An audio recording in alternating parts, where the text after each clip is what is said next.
Buenas tardes a todos, mi nombre es Cristóbal Urrea, interno de medicina, y hoy en este repaso online vamos a revisar el tema de hipertensión arterial en atención primaria.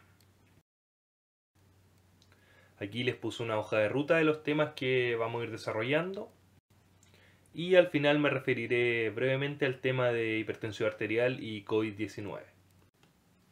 Bueno, empecemos definiendo el concepto de hipertensión. La hipertensión arterial corresponde a la elevación persistente de la presión arterial sobre límites normales, que por convención se ha definido como una PAS mayor o igual a 140 y una presión arterial diastólica mayor o igual a 90. Aquí es importante destacar que la presión arterial es una variable continua, por lo que no hay un punto de corte que defina el umbral bajo el cual los valores de presión arterial son normales. Aquí se ilustran las principales causas de muerte en el mundo. Como ustedes podrán ver, la primera causa de muerte es la enfermedad cardiovascular, sea por enfermedad isquémica del corazón o por accidente cerebrovascular. Esta es la principal causa de muerte del mundo y en Chile es igual, ¿ya? Dentro de los factores de riesgo atribuible destacan la hipertensión arterial, que es el tema al cual nos estamos refiriendo ahora, el tabaquismo, la hiperglicemia, el sedentarismo, el sobrepeso y la obesidad y la hipercolesterolemia. Dentro de las cifras que impactan, destaca la prevalencia en la cual 1 de cada 4 personas presenta una presión arterial elevada, lo que equivale a un 25%. En cuanto a la mortalidad, la hipertensión arterial es responsable de 1 de cada 7 muertes. Es más frecuente en varones. Y si desapareciera la hipertensión arterial como tal, veríamos que disminuyen aproximadamente un 25% de los infartos, aproximadamente un 50% de los accidentes cerebrovasculares y aproximadamente un 50% de la insuficiencia cardíaca, que al final son las causas por las cuales la gente se muere. ¿Ya? ¿Qué pasa en Chile? La prevalencia de hipertensión es de un 27,6%, lo que no ha cambiado en las encuestas nacionales, ya que desde el 2003, como podemos ver ahí, se mantiene casi igual.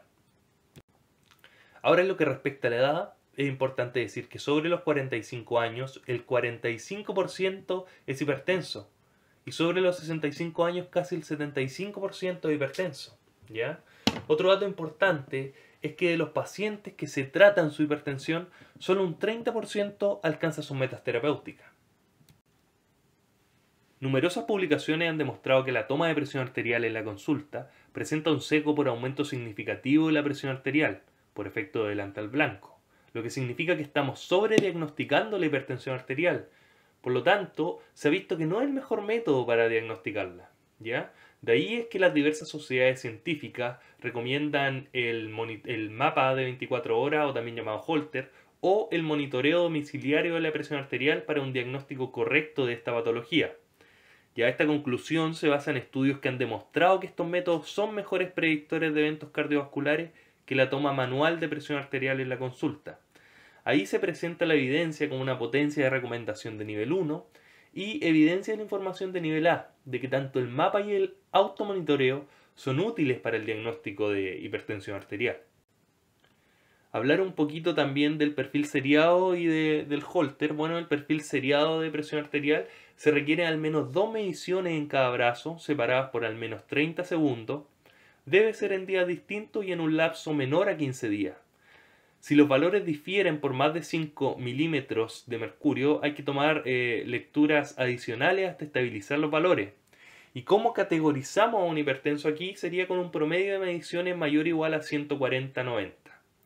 En cuanto al mapa de 24 horas, es una técnica no invasiva que permite la medición de la presión arterial en un periodo prolongado, que habitualmente es de 24 horas, y nos da una mayor exactitud en el control de la presión arterial durante el tratamiento, por el mayor tiempo de control y el menor efecto delantal blanco. Pero, ¿qué pasa si no tenemos acceso a un monitoreo de 24 horas o el paciente no tiene un aparato para controlar su presión arterial? Entonces debemos ser nosotros los que controlamos su presión arterial en la consulta. Y para eso debemos cumplir ciertas normas básicas, ¿ya? Dentro de estas medidas generales están que el paciente esté sentado, cómodo, tranquilo, con los brazos y pies apoyados, que sus pies no se encuentren cruzados, con el brazo descubierto, el manguito a nivel del corazón. Importante la primera vez tomar la presión arterial de los dos brazos y de ahí se le tomará siempre el de mayor presión arterial.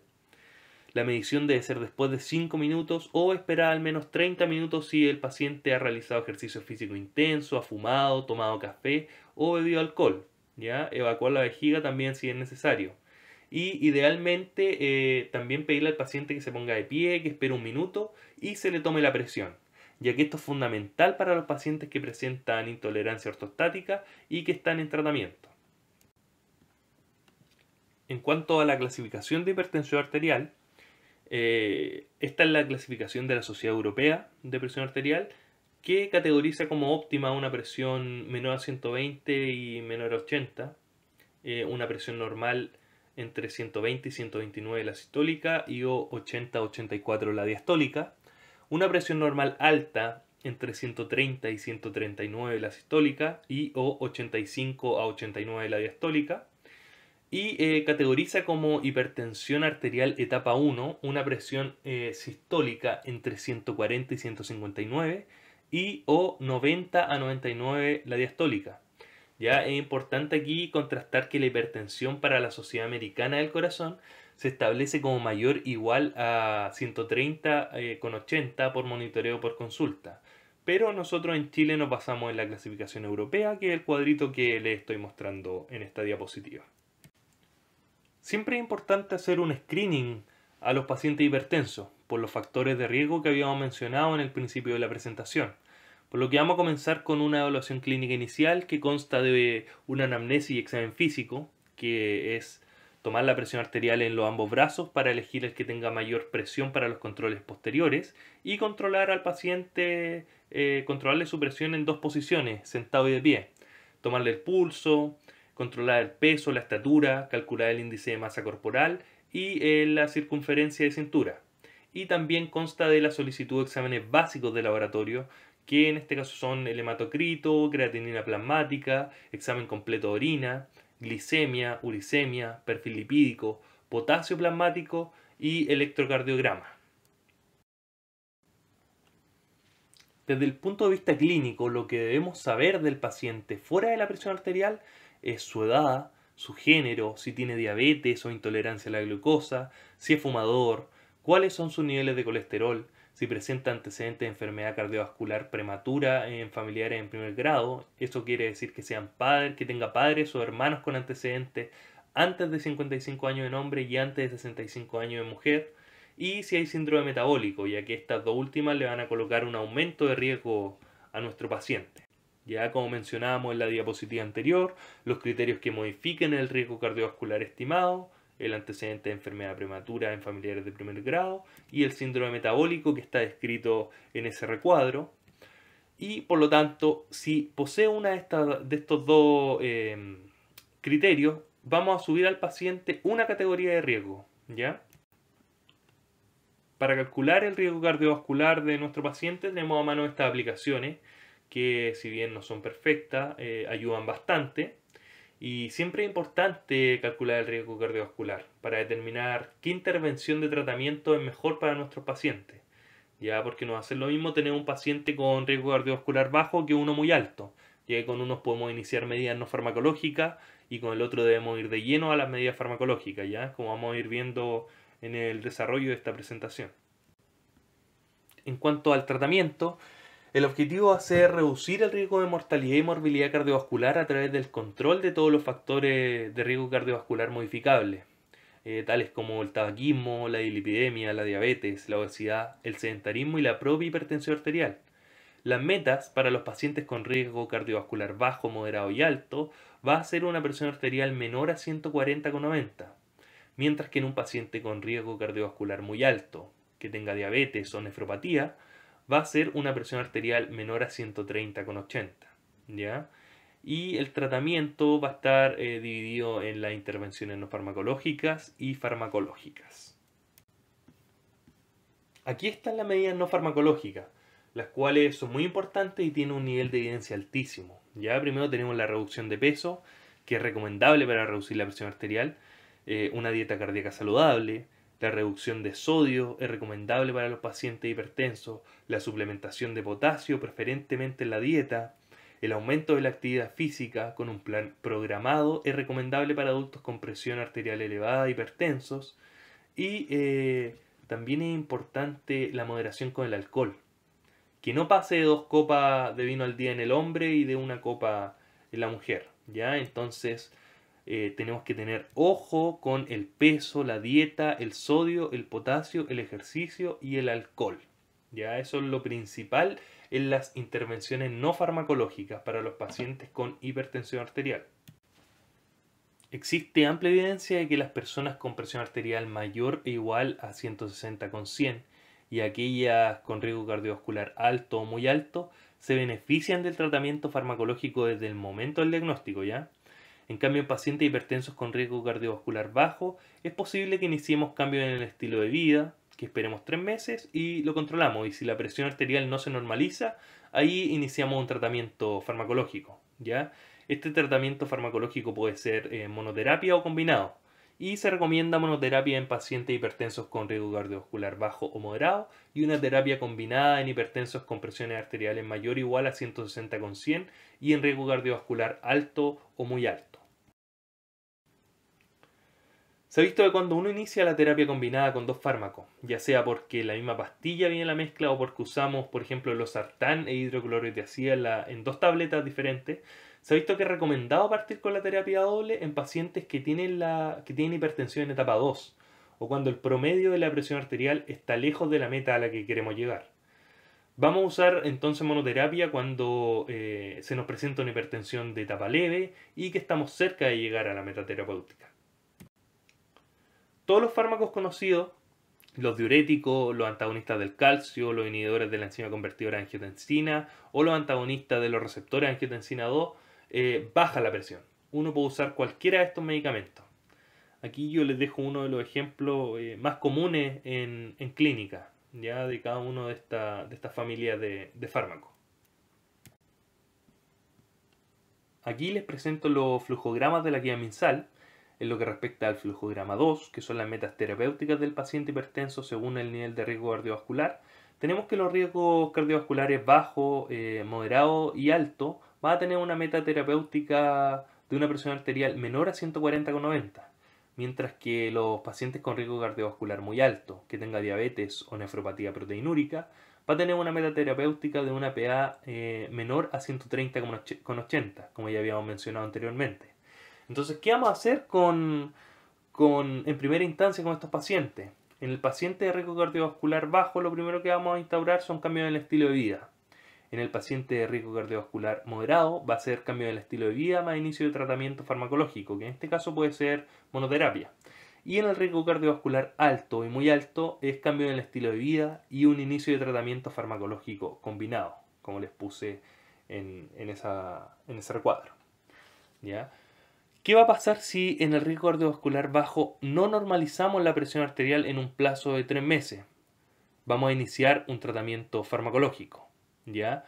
En el riesgo cardiovascular moderado, si no logramos normalizar la presión arterial en un plazo máximo de 6 meses, vamos a derivar a especialistas. Y en el riesgo cardiovascular alto y muy alto, si no logramos normalizar la presión arterial en un plazo máximo de 3 meses, también vamos a derivar a especialistas. Aquí vemos el flujograma 4, que es la elección de monoterapia versus terapia combinada, y el flujograma 5, que es la elección de fármacos en el inicio de tratamiento de la hipertensión arterial, en pacientes en etapa 1 y con riesgo cardiovascular bajo y moderado. ¿Ya? En cuanto al flujograma 4, yo se los subdividí en la primera línea de tratamiento, que sería esta, que es monoterapia a dosis bajas en riesgo cardiovascular bajo o moderado y en riesgo cardiovascular alto y muy alto la combinación de 2 fármacos en dosis baja. ¿Ya? Si no logramos el objetivo de presión arterial, pasamos a la segunda línea, que en riesgo cardiovascular bajo y moderado es cambiar a un fármaco diferente en dosis bajas o un fármaco anterior en dosis plena.